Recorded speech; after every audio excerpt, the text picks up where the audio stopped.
प्रभु यीशु मसीह के नाम से आप सबको जय मसीह की। कुछ लोग जो मेरी अन्य भाषा वाली वीडियो है वो देखकर मुझे कमेंट्स में गालियां बक रहे हैं, बिना कुछ जाने, बिना कुछ समझे। खुद पता नहीं वो बाइबल पढ़ते भी हैं या नहीं, या फिर बस पास्टर का आबालाबा सुनते रहते हैं। तो वो पहला कुरिन्थी 14:2 दूसरा वचन दिखाते हैं और कहते हैं, देखो भाई, क्योंकि जो अन्य भाषा में बातें करता है वो मनुष्य से नहीं परंतु परमेश्वर से बातें करता है, इसलिए कि उसकी कोई नहीं समझता, क्योंकि वह भेद की बातें आत्मा में होकर बोलता है। तो ये वचन दिखाते हैं और बोलते हैं कि भाई देखो, जो अन्य भाषा में बात करता है वो परमेश्वर से बातें करता है। लेकिन क्या सचमुच में पौलुस यहाँ पर ये कह रहा है कि जो अन्य भाषा में बातें करता है वो परमेश्वर से बातें करता है? इसका मतलब क्या है? देखो, मैं फिर से कहता हूँ कि वचन को बहुत ही संभल के पढ़ना बहुत ज़रूरी है। देखिए सही से अभी कैसे पढ़ते हैं, देखिए। क्योंकि जो अन्य भाषा में बातें करता है, नोट कीजिए, क्योंकि जो अन्य भाषा में प्रार्थना करता है वो पौलुस नहीं बोल रहा है। नोटिस कीजिए, क्योंकि जो अन्य भाषा में बातें करता है, बातें, ओके, बातें मीन्स क्या? एक विश्वासी दूसरे विश्वासी के साथ किसी दूसरे भाषा में, दूसरी भाषा मतलब क्या?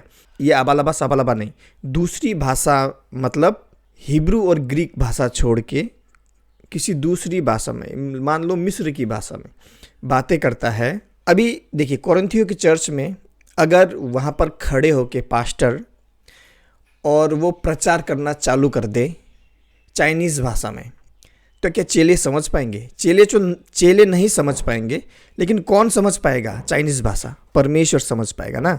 अगर वो चर्च के आगे खड़ा होकर चाइनीज़ भाषा में कोरिन्थियों की चर्च में प्रचार कर रहा है, तो चेले जो दूसरे जो चर्च मेंबर्स है वो तो नहीं समझ पाएंगे, लेकिन कौन समझ पाएगा? चाइनीज़। प्रभु, वो संसार की हर एक भाषा समझ सकता है, ठीक है, प्रभु समझ पाएगा। तो अभी यहाँ पर पौलुस ये कर रहा है कि दूसरी भाषा में प्रचार मत करो, बातें मत करो। प्रार्थना नहीं बोला है उसने, ध्यान से पढ़ो। आप लोग पढ़ते भी हो या नहीं, बस, या फिर पास्टर जो बोल रहा है वो हाँ हाँ करके मान लेते हो। खुद ब खुद पढ़ो। क्योंकि जो अन्य भाषा में बातें करता है, प्रार्थना नहीं, वह मनुष्य से नहीं परंतु परमेश्वर से बातें करता है। बातें, प्रार्थना नहीं, ओके, बातें। क्योंकि परमेश्वर समझ सकता है ना क्या बोल रहा है वो। अगर चाइनीज में भी प्रचार कर रहा है, विश्वासी लोग नहीं समझ पाएंगे, लेकिन परमेश्वर तो समझ पाएगा ना, वो संसार की हर एक भाषा समझ पाएगा। तो वो परमेश्वर से बातें करता है, इसलिए कि उसकी कोई नहीं समझता।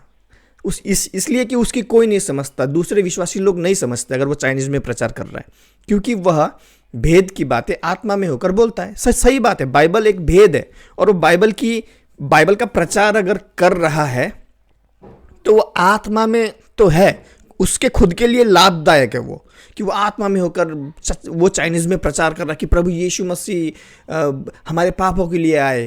हाँ, वो आत्मा में होकर प्रचार कर रहा है, लेकिन उसकी कोई समझ नहीं आ पा रहा, क्योंकि दूसरे विश्वासी चाइनीज नहीं समझ सकते। चाइनीज केवल एक एग्जाम्पल दे रहा हूँ, ठीक है। मैं कैसे कह सकता हूँ कि यहाँ पर जो शब्द इस्तेमाल किया गया है भाषा को लेके, वो कोई स्वर्गीय भाषा नहीं है। हाँ, एक और चीज़, बहुत से लोग मुझे ये बोल रहे थे कमेंट्स में, भाई आप जानते नहीं हैं ये स्वर्गीय भाषा है, स्वर्गदूतों की भाषा है। कहाँ से पढ़ते हो आप? ये मुझे बता दो, बस कौन सा वचन है, रेफरेंस मुझे दो, या फिर पास्टर जो बोलता है वही सुनते हो स्वर्गीय भाषा है। अरे सबूत कहाँ पर है? बाइबल में एक भी वचन ऐसा नहीं है कि आबालाबा सबा साखारा खारा का ये जो ना समझ सकने वाली भाषा स्वर्गीय भाषा है। बल्कि अगर आप ध्यान से बाइबल पढ़ेंगे सही से, तो आपको क्या देखने को मिलेगा कि जितने बार भी स्वर्गदूत आए पृथ्वी में और कुछ बातें जितनी बार भी उन्होंने की, कौन सी भाषा में उन्होंने बातें की? हिब्रू भाषा में, जो समझ सकने वाली भाषा में। गैब्रियल कि प्रभु यीशु मसीह आएंगे, हाँ, उसका नाम यीशु मसीह होगा, उद्धारकर्ता का जन्म होगा, कौन सी भाषा में बोला? आबालाबा शाखा भाषा, स्वर्ग की भाषा बोला? नहीं बोला ना। तो आपको किसने बताया कि स्वर्ग की भाषा है ये आबालाबा शाखा फाखरा का ये वो?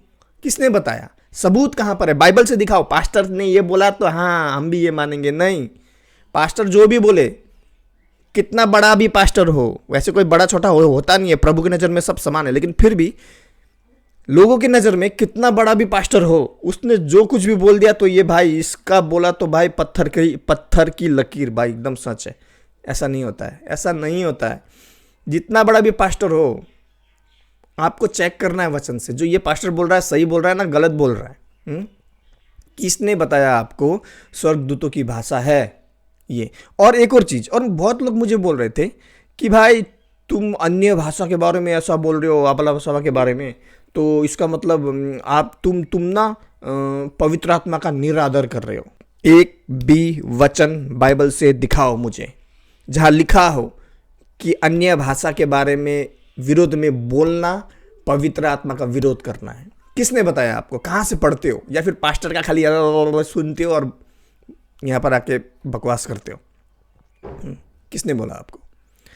और जो देखिए, और ये 1 कुरिन्थी 14:2 में जो भाषा शब्द इस्तेमाल किया गया है, इसको ग्रीक भाषा में ग्लोसा बोला है। अभी आप लोग सबूत मांगेंगे, मैं सबूत देता हूँ आपको। ये देखिए, ये है ग्लोसा। ओके, ये हिब्रू भाषा में इसे कहते हैं, सॉरी ग्रीक भाषा में, ये जो भाषाओं को लेके, यानी जीभ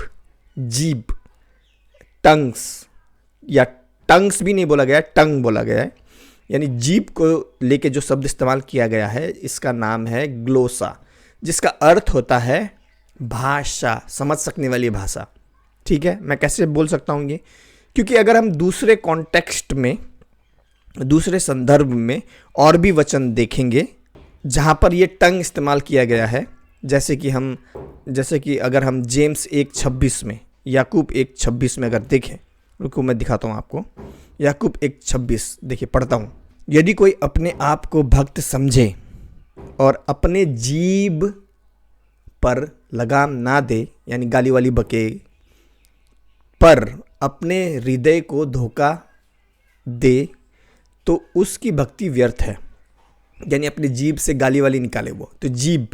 ओके, यहाँ पर जो शब्द भाषा बोला है, वहाँ पर जो असली में इस्तेमाल किया है वो जीभ शब्द इस्तेमाल किया गया है। जो ओरिजिनल ग्रीक जिसमें लिखा गया था नया नियम, ग्रीक शब्द में ग्लोसा इस्तेमाल किया गया है।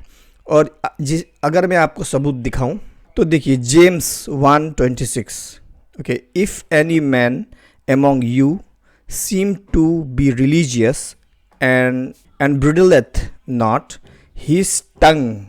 अभी टंग देखिए, ये सब जो सेम शब्द इस्तेमाल किया गया है भाषा को लेके, यानी जीभ को लेके, ग्लोसा।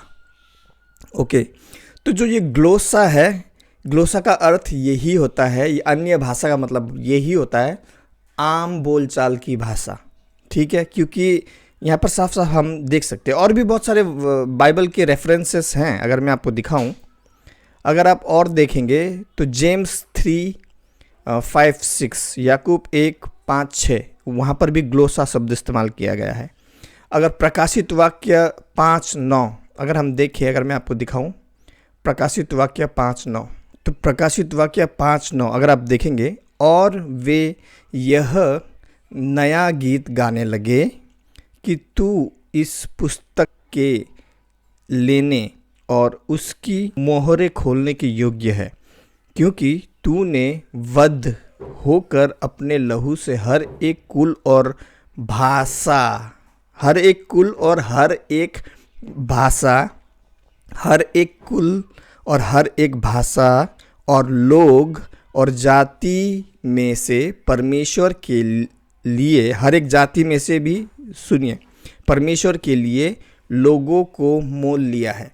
यानी ये तब की बात है जब यीशु मसीह हर एक देशों में से, Nepal, India, China, Japan, Korea, South Korea, North Korea, चारों तरफ से विश्वासियों को स्वर्ग में अनुमति देगा। ओके, तो अभी चाइना के लोग, जापान के लोग, साउथ कोरिया के लोग, वो लोग तो भाई सब लोग हिब्रू और इंग्लिश नहीं बोलते, अलग अलग भाषाएं बोलते हैं। तो यहाँ पर जो भाषा शब्द इस्तेमाल किया गया है, ये आम बोलचाल की भाषा जो है, अगर इसको भी अगर मैं आपको दिखाऊं, ग्रीक में दिखाऊं, प्रकाशित वाक्य 5:9, एंड दे संग अ न्यू सॉन्ग, दे से दाउ आर्ट वर्दी to take the book and to open, कहाँ गया, to open the seal thereof, for thou wast slain, and he redeemed us to God by thy blood out of every kindred and tongue यानी भाषा, अलग अलग भाषाओं के लोग इस दुनिया के, China Japan England, Korea, North Korea, South Korea, अरब, कहाँ के लोग हैं जो प्रभु में विश्वास करते हैं। तो एंड पीपल एंड नेशन, और अगर आप इस यहाँ पर टंग को देखेंगे तो यहाँ पर ये जो शब्द टंग यानी अलग अलग देशों के लोग जब प्रभु के साथ स्वर्ग में होंगे, ये सेम शब्द ग्लोसा इस्तेमाल किया गया है। इससे ये साबित हो जाता है कि बाइबल में जो अन्य भाषा बोला गया है वो इस संसार की अलग अलग भाषा है, कोई ऐसा स्पेशल स्वर्गीय भाषा नहीं है। और कहाँ लिखा है ऐसा कि स्वर्गीय भाषा है? मुझे दिखाओ, प्रूफ दिखाओ, बाइबल का प्रूफ। मैं कितना बड़ा भी पास्टर हो, कितना छोटा भी पास्टर हो, कितना ज्ञानी व्यक्ति क्यों ना हो, साइंटिस्ट क्यों ना हो, बाइबल में पीएचडी क्यों ना किया हो, मैं उसकी बात नहीं मानूंगा जब तक बाइबल में मुझे सबूत नहीं मिलते। मैंने ऐसे ही प्रभु में विश्वास नहीं किया है, मैं ऐसे हालेलुया बोल के प्रभु में नहीं आया हूँ। मैंने सारा बिब्लिकल एविडेंस सबूत, फिर साइंटिफिक एविडेंस सबूत, फिर उसके बाद में लॉजिकल एविडेंस सबूत, फिर उसके बाद में हिस्टोरिकल एविडेंस, ऐतिहासिक सबूत, ये सब देख के समझ के उसके बाद में प्रभु में विश्वास किया है कि प्रभु ही उद्धार करता है और कोई नहीं है। मैं ऐसे प्रभु में नहीं आ गया चंगाई के लिए ओ प्रभु यीशु बोल के, ठीक है। इसके ऊपर मैं वीडियो बनाऊंगा किसी दिन, बिब्लिकल, साइंटिफिकल, लॉजिकल, हिस्टोरिकल, इन सब के ऊपर एक वीडियो बनाऊंगा कि मैंने क्यों विश्वास किया है प्रभु में, आपको मैं सबूत देते हुए।